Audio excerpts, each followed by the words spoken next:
Train के एक compartment में मेरे सामने की सीट पर बैठी लड़की ने मुझसे पूछा, हेलो, क्या आपके पास इस मोबाइल की सिम निकालने की पिन है? उसने अपने बैग से एक फ़ोन निकाला। वह नया सिम कार्ड उसमें डालना चाहती थी, लेकिन सिम स्लॉट खोलने के लिए पिन की ज़रूरत पड़ती है, जो उसके पास नहीं थी। मैंने हाँ में गर्दन हिलाए और अपने क्रॉस बैग से पिन निकालकर लड़की को दे दी। लड़की ने थैंक्स कहते हुए पिन ले ली और सिम डालकर पिन मुझे वापस कर दी। थोड़ी देर बाद वो फिर से इधर उधर ताकने लगी। मुझसे रहा नहीं गया। मैंने पूछ लिया, कोई परेशानी? वो बोली, सिम स्टार्ट नहीं हो रही है। मैंने मोबाइल मांगा, उसने दिया। मैंने उसे कहा कि सिम अभी एक्टिवेट नहीं हुई है, थोड़ी देर में हो जाएगी। एक्टिव होने के बाद आईडी वेरिफिकेशन होगा, उसके बाद आप इसे इस्तेमाल कर सकेंगी। लड़की ने पूछा, आईडी वेरिफिकेशन क्यों? मैंने कहा, आजकल सिम वेरिफिकेशन के बाद एक्टिव होती है। जिस नाम से ये सिम उठाई गई है, उसका ब्यौरा पूछा जाएगा, बता देना। लड़की बुदबुदाई। ओह, मैंने दिलासा देते हुए कहा, इसमें कोई परेशानी की कोई बात नहीं। वो अपने एक हाथ से दूसरा हाथ दबाती रही, मानो किसी परेशानी में हो। मैंने फिर विनम्रता से कहा, आपको कहीं कॉल करना हो तो मेरा मोबाइल इस्तेमाल कर लीजिए। लड़की ने कहा, जी फिलहाल नहीं, थैंक्स, लेकिन ये सिम किस नाम से खरीदी गई है मुझे नहीं पता। मैंने कहा, एक बार एक्टिव होने दीजिए, जिसने आपको सिम दी है उसी के नाम की होगी। उसने कहा, ओके, कोशिश करते हैं। मैंने पूछा, आपका स्टेशन कहाँ है? लड़की ने कहा, हरियाणा। और आप? लड़की ने मुझसे पूछा। मैंने कहा, हरियाणा ही जा रहा हूँ, एक दिन का काम है। आप हरियाणा में रहती हैं या? लड़की बोली, नहीं नहीं, हरियाणा में कोई काम नहीं, न ही मेरा घर है वहाँ। तो मैंने उत्सुकतावश पूछा। वो बोली, दरअसल ये दूसरी ट्रेन है जिसमें आज मैं हूँ, और दिल्ली से तीसरी गाड़ी पकड़नी है, फिर हमेशा के लिए आज़ाद। आज़ाद लेकिन किस तरह की कैद से? मुझे फिर जिज्ञासा हुई, किस कैद में थी ये कमसिन अलहर सी लड़की? लड़की बोली, उसी कैद में थी जिसमें हर लड़की होती है, जहाँ घरवाले कहे शादी कर लो, जब जैसा कहे वैसा करो। मैं घर से भाग चुकी हूँ। मुझे ताज्जुब हुआ, मगर अपने ताज्जुब को छुपाते हुए मैंने हंसते हुए पूछा, अकेली भाग रही हैं आप? आपके साथ कोई नजर नहीं आ रहा? वो बोली, अकेली नहीं, साथ में है कोई। कौन? मेरे प्रश्न खत्म नहीं हो रहे थे। दिल्ली से एक और ट्रेन पकड़ूंगी, फिर अगले स्टेशन पर वो जनाब मिलेंगे, और उसके बाद हम किसी को नहीं मिलेंगे। ओह, तो ये प्यार का मामला है? उसने कहा, जी। मैंने उसे बताया कि मैंने भी लव मैरिज की है। ये बात सुनकर वो खुश हुई, बोली, वाओ, कैसे, कब?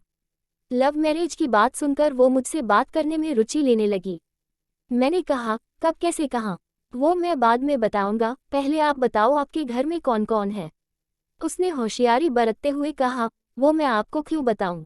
मेरे घर में कोई भी हो सकता है, मेरे पापा माँ, भाई बहन, या हो सकता है भाई ना हो सिर्फ बहनें हो, या ये भी हो सकता है कि बहनें ना हो और दो चार गुस्सा करने वाले बड़े भाई हो। मतलब मैं आपका नाम भी नहीं पूछ सकता। मैंने काउंटर मारा। वो बोली, कुछ भी नाम हो सकता है मेरा, टीना, मीना, रीना, कुछ भी। बहुत बातूनी लड़की थी वो। थोड़ी इधर उधर की बातें करने के बाद उसने मुझे टॉफ़ी दी, जैसे छोटे बच्चे देते हैं क्लास में। बोली, आज मेरा बर्थडे है। मैंने उसकी हथेली से टॉफ़ी उठाते बधाई दी और पूछा, कितने साल की हुई हो? वो बोली, 18। मतलब भागकर शादी करने की कानूनी उम्र हो गई आपकी? वो हंसी। कुछ ही देर में काफ़ी फ्रैंक हो चुके थे हम दोनों, जैसे बहुत पहले से जानते हो एक दूसरे को।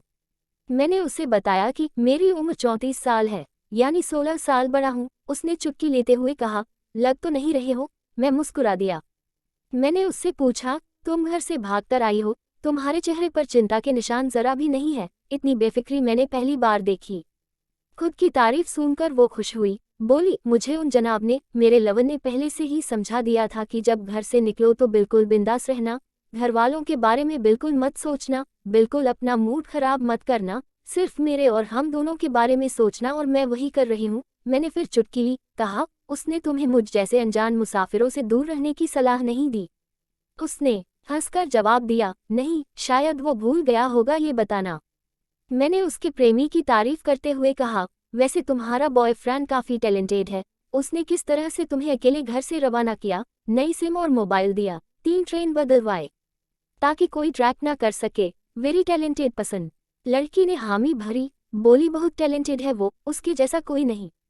मैंने उसे बताया कि मेरी शादी को 10 साल हुए हैं, एक बेटी है 8 साल की और एक बेटा 2 साल का, ये देखो उनकी तस्वीर। मेरे फ़ोन पर बच्चों की तस्वीर देखकर उसके मुंह से निकल गया, सो क्यूट। मैंने उसे बताया कि ये जब पैदा हुई तब मैं दुबई में था, एक पेट्रो कंपनी में बहुत अच्छी जॉब थी मेरी, बहुत अच्छी सैलरी थी। फिर कुछ महीनों बाद मैंने वो जॉब छोड़ दी और अपने ही कस्बे में काम करने लगा। लड़की ने पूछा, जॉब क्यों छोड़ी? मैंने कहा, बच्ची को पहली बार गोद में उठाया तो ऐसा लगा जैसे मेरी दुनिया मेरे हाथों में है।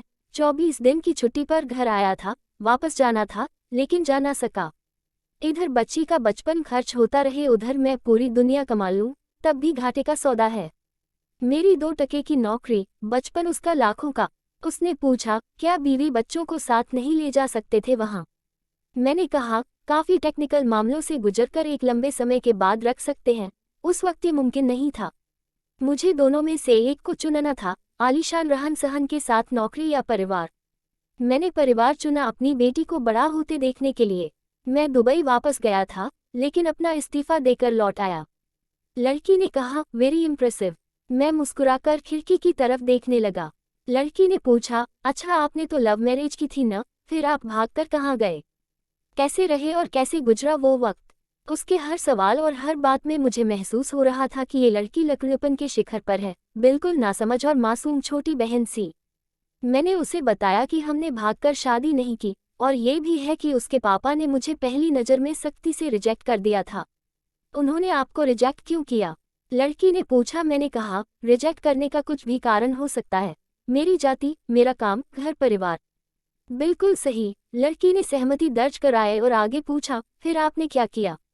मैंने कहा, मैंने कुछ नहीं किया। उसके पिता ने रिजेक्ट कर दिया, वहीं से मैंने अपने बारे में अलग से सोचना शुरू कर दिया था।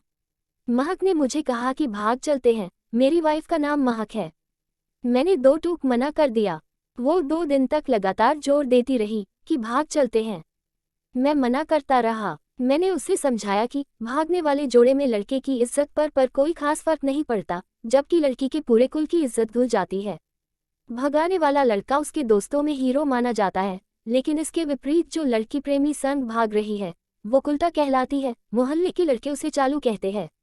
बुराइयों के तमाम शब्दकोश लड़की के लिए इस्तेमाल किए जाते हैं। भागने वाली लड़की आगे चलकर 60 साल की वृद्धा भी हो जाएगी, तब भी जवानी में किए उस कांड का कलंक उसके माथे पर से नहीं मिटता।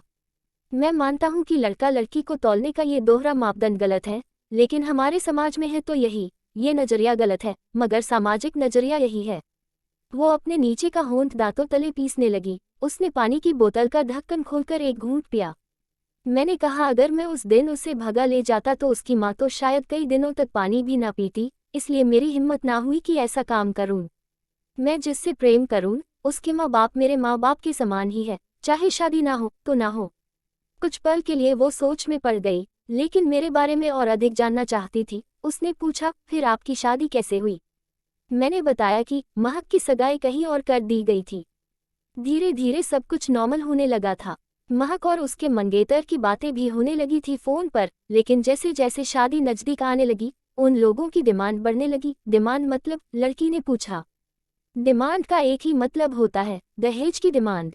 परिवार में सबको सोने से बने तोहफे दो, दूल्हे को लग्जरी कार चाहिए, सास और नंद को नेकलेस दो, वगैरह वगैरह। बोले, हमारे यहाँ रीत है। लड़का भी इस रीत की अदायगी का पक्षधर था। वो सगाई मैंने तुड़वा डाली, इसलिए नहीं कि सिर्फ मेरी शादी उससे हो जाए, बल्कि ऐसे लालची लोगों में महक कभी खुश नहीं रह सकती थी, ना उसका परिवार। फिर किसी तरह घरवालों को समझा बुझा कर मैं फ्रंट पर आ गया और हमारी शादी हो गई। ये सब किस्मत की बात थी। लड़की बोली, चलो अच्छा हुआ आप मिल गए, वरना वो गलत लोगों में फंस जाती। मैंने कहा, जरूरी नहीं कि माता पिता का फैसला हमेशा सही हो, और ये भी जरूरी नहीं कि प्रेमी जोड़े की पसंद सही हो। दोनों में से कोई भी गलत या सही हो सकता है। काम की बात यहाँ ये है कि कौन ज्यादा वफादार है। लड़की ने फिर से पानी का घूंट लिया और मैंने भी। लड़की ने तर्क दिया कि हमारा फैसला गलत हो जाए तो कोई बात नहीं, उन्हें ग्लानि नहीं होनी चाहिए। मैंने कहा, फैसला ऐसा हो जो दोनों का हो, बच्चों और माता पिता दोनों की सहमति, वो सबसे सही है। बुरा मत मानना, मैं कहना चाहूंगा कि तुम्हारा फैसला तुम दोनों का है, जिसमें तुम्हारे पेरेंट्स शामिल नहीं है, ना ही तुम्हें इश्क का असली मतलब पता है अभी। उसने पूछा, क्या है इश्क का सही अर्थ? मैंने कहा, तुम इश्क में हो, तुम अपना सब कुछ छोड़कर चली आई, ये सच्चा इश्क है। तुमने दिमाग पर जोर नहीं दिया, ये इश्क है। फायदा नुकसान नहीं सोचा, ये इश्क है। तुम्हारा दिमाग दुनियादारी के फितूर से बिल्कुल खाली था, उस खाली जगह में इश्क का फितूर भर दिया गया। जिन जनाब ने इश्क को भरा, क्या वो इश्क में नहीं है? यानी तुम जिसके साथ जा रही हो वो इश्क में नहीं, बल्कि होशियारी हीरोगिरी में है। जो इश्क में होता है वो इतनी प्लानिंग नहीं कर पाता है, 3 ट्रेनें नहीं बदलवा पाता है, उसका दिमाग इतना काम ही नहीं कर पाता। कोई कहे मैं आशिक हूँ और वो शातिर भी हो, ये नामुमकिन है। मजनू इश्क में पागल हो गया था, लोग पत्थर मारते थे उसे, इश्क में उसकी पहचान तक मिट गई। उसे दुनिया मजनू के नाम से जानती है, जबकि उसका असली नाम कैस था, जो नहीं इस्तेमाल किया जाता। वो शातिर होता तो कैस से मजनू ना बन पाता। फरहाद ने शीरी के लिए पहाड़ों को खोदकर नहर निकाल डाली थी और उसी नहर में उसका लहू बहा था, वो इश्क था। इश्क में कोई फकीर हो गया, कोई जोगी हो गया, किसी मांझी ने पहाड़ तोड़कर रास्ता निकाल लिया। किसी ने अतिरिक्त दिमाग नहीं लगाया, चालाकी नहीं की। लालच, हवस और हासिल करने का नाम इश्क नहीं है। इश्क समर्पण करने को कहते हैं, जिसमें इंसान सबसे पहले खुद का समर्पण करता है, जैसे तुमने किया, लेकिन तुम्हारा समर्पण हासिल करने के लिए था, यानी तुम्हारे इश्क में लालच की मिलावट हो गई। लकड़ी अचानक खो सी गई, उसकी खिलखिलाहट और खिलंदरापन एकदम से खामोशी में बदल गया। मुझे लगा मैं कुछ ज्यादा बोल गया, फिर भी मैंने जारी रखा। मैंने कहा, प्यार तुम्हारे पापा तुमसे करते हैं, कुछ दिनों बाद उनका वजन आधा हो जाएगा, तुम्हारी माँ कई दिनों तक खाना नहीं खाएगी ना पानी पिएगी। जबकि आपको अपने आशिक को आजमा कर देख लेना था, न तो उसकी सेहत पर फर्क पड़ता, न दिमाग पर। वो अक्लमंद है, अपने लिए अच्छा सोच लेता। आजकल गली मोहल्ले के हर तीसरे लौंडे लिपाटे को जो इश्क हो जाता है, वो इश्क नहीं है, वो सिनेमा जैसा कुछ है। एक तरह की स्टंटबाजी, डेयरिंग, अलग कुछ करने का फितूर, और कुछ नहीं। लड़की का चेहरे का रंग बदल गया, ऐसा लग रहा था वो अब यहाँ नहीं है, उसका दिमाग किसी अतीत में टहलने निकल गया है। मैं अपने फ़ोन को स्क्रॉल करने लगा, लेकिन मन की इंद्री उसकी तरफ थी। थोड़ी ही देर में उसका और मेरा स्टेशन आ गया। बात कहाँ से निकली थी और कहाँ पहुँच गई। उसके मोबाइल पर मैसेज टोन बजी, देखा, सिम एक्टिवेट हो चुकी थी। उसने चुपचाप बैग में से आगे का टिकट निकाला और फाड़ दिया। मुझे कहा एक कॉल करना है, मैंने मोबाइल दिया।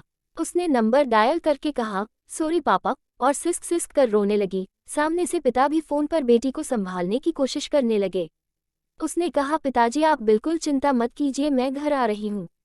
दोनों तरफ से भावनाओं का सागर उमड़ पड़ा। हम ट्रेन से उतरे, उसने फिर से पिन मांगी, मैंने पिन दी। उसने मोबाइल से सिम निकालकर तोड़ दी और पिन मुझे वापस कर दिया। देश की सभी बेटियों को समर्पित ये मेरा दावा है, माता पिता से ज़्यादा तुम्हें दुनिया में कोई प्यार नहीं करता। आपको ये कहानी कैसी लगी हमें कमेंट करके ज़रूर बताइए, क्योंकि आपके कमेंट्स ही हमें और बेहतर लिखने के लिए प्रेरित करते हैं। अमीना कहानी वर्ल्ड को सब्सक्राइब करना न भूलें। धन्यवाद, शुक्रिया।